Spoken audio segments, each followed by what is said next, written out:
ಕರ್ನಾಟಕ ರಕ್ಷಣಾ ವೇದಿಕೆ ಪ್ರವೀಣ್ ಶೆಟ್ಟಿ ಬಣ್ಣ ಬೀದರ್ ಜಿಲ್ಲಾ ಸಮಿತಿ ವತಿಯಿಂದ ಏನು ಬೃಹತ್ ಪ್ರತಿಭಟನೆ ರ್ಯಾಲಿ ಮುಖಾಂತರ ಮಾನ್ಯ ತಹಸೀಲ್ದಾರ್ ಅವರ ಮುಖಾಂತರ ಜಿಲ್ಲಾಡಳಿತ ಅಧಿಕಾರಿಗಳು ಜಿಲ್ಲಾಧಿಕಾರಿಗಳು ಮತ್ತು ಸ್ಥಳೀಯ ಸಚಿವರುಗಳಿಗೆ ಮತ್ತು ಶಾಸಕರುಗಳಿಗೆ ಮನವಿ ಮಾಡಿಕೊಳ್ಳೋದೇನೆಂದರೆ, ಇವತ್ತು ಕರ್ನಾಟಕ ರಕ್ಷಣಾ ವೇದಿಕೆ ಪ್ರವೀಣ್ ಶೆಟ್ಟಿ ಬಣ್ಣ ಬೀದರ್ ಜಿಲ್ಲಾ ಸಮಿತಿ ವತಿಯಿಂದ ಏನು ಬೃಹತ್ ಪ್ರತಿಭಟನೆ ರ್ಯಾಲಿ ಮುಖಾಂತರ ಮಾನ್ಯ ತಹಸೀಲ್ದಾರ್ ಅವರ ಮುಖಾಂತರ ಜಿಲ್ಲಾಡಳಿತ ಅಧಿಕಾರಿಗಳು ಜಿಲ್ಲಾಧಿಕಾರಿಗಳು ಮತ್ತು ಸ್ಥಳೀಯ ಸಚಿವರುಗಳಿಗೆ ಮತ್ತು ಶಾಸಕರುಗಳಿಗೆ ಮನವಿ ಮಾಡಿಕೊಳ್ಳೋದೇನೆಂದರೆ, ಮಳೆ ರಾಯಣ ಅರ್ಭಟದಿಂದ ಸುಮಾರು ಬೀದರ್ ನಗರದಂತ ರಸ್ತೆಗಳಾಗಿರ್ಬೋದು, ಚರಂಡಿ ಆಗಿರ್ಬೋದು, ವಿದ್ಯುತ್ ದೀಪಗಳಾಗಿರ್ಬೋದು ಸಂಪೂರ್ಣವಾಗಿ ಇಲ್ಲಿನ ಸ್ಥಳೀಯ ಶಾಸಕರಾಗಲಿ ಸಚಿವರಾಗಲಿ ಆ ಒಂದು ರಸ್ತೆಗಳನ್ನು ಸರಿಪಡಿಸುವುದರಲ್ಲಿ ಅಧಿಕಾರಿಗಳು ಕೂಡ ಅದರಲ್ಲಿ ಶಾಮೀಲಾಗಿದ್ದಾರೆ.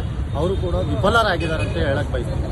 ಕಾರಣ ಇವತ್ತು ಸಾರ್ವಜನಿಕರಿಗೆ ಬೇಕಾಗಿರುವುದೇ ರಸ್ತೆ ಮತ್ತು ಒಳಚರಂಡಿ ಸ್ವಚ್ಛತೆ ಮತ್ತು ವಿದ್ಯುತ್ ದೀಪಗಳು ಮತ್ತು ಕುಡಿಯುವ ನೀರಿನ ಸಮಸ್ಯೆ.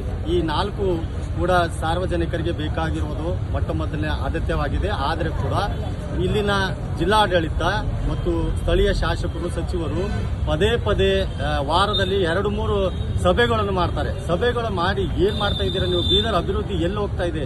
ಬೀದರ್ ಬಹಳಷ್ಟು ಹಿಂದುಳಿದಂತ ಗಡಿಭಾಗವಾಗಿದೆ. ಆದ ಕಾರಣ ಬೀದರ್ ಜಿಲ್ಲಾಧಿಕಾರಿ ಮುಖಾಂತರ